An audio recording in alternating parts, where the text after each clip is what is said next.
बेटा, आज हम भाषाभ्यास पुस्तक में से पाठ नंबर 5 जन्मदिन करेंगे, जो कि पृष्ठ नंबर 22 पर है। तो आओ पहले इसको समझते हैं। ध्यान से आपने इसको समझना है, फिर उसके बाद करना है। नंबर 1 पे लिखा है, पाठ जन्मदिन के आधार पर दिए गए शब्दों में आधा वर्ण लगाकर शब्द पूरा कीजिए।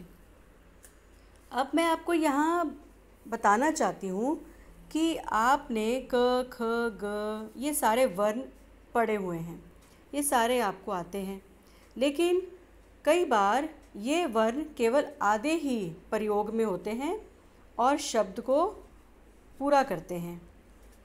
अब ये बच्चा देखो सुंदर सा, इसके आसपास कुछ उन्होंने वर्ण दिखाए हैं जो सारे ही आधे हैं। आधा भ, आधा क, आधा त, आधा ल, ठीक है।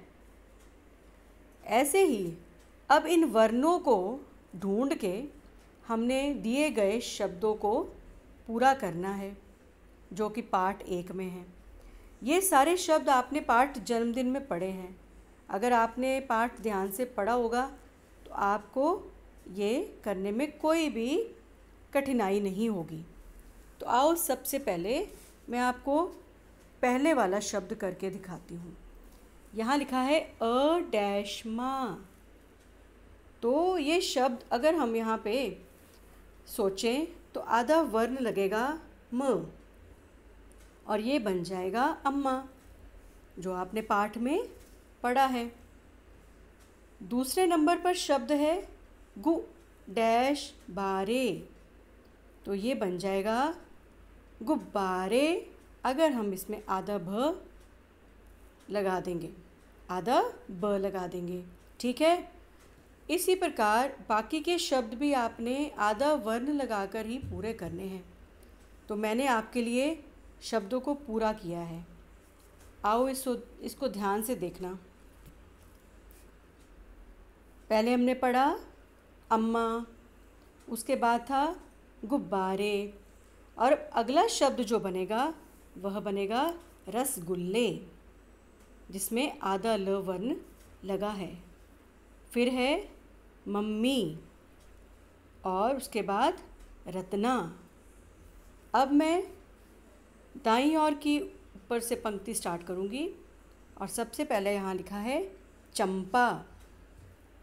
चंपा में भी आधा म वर्ण का प्रयोग हुआ है। उसके नीचे आएगा डॉक्टर, फिर डिब्बा, इसके बाद है धन्यवाद और अंतिम में है जन।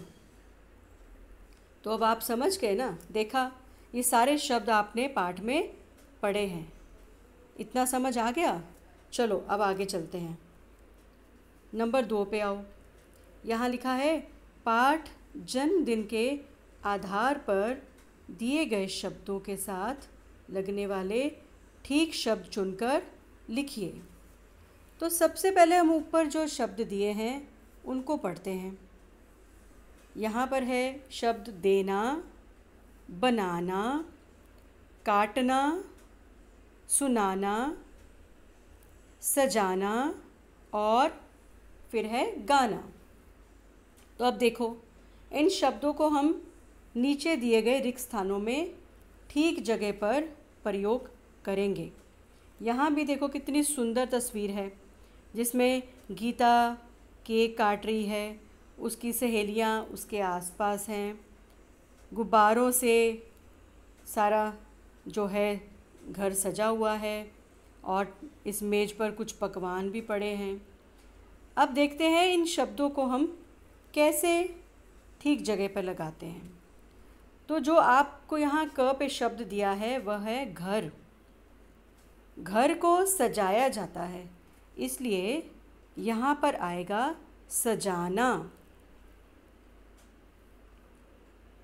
आगे है गुलदस्ता। गुलदस्ता के लिए कौन सा शब्द ठीक रहेगा बताओ?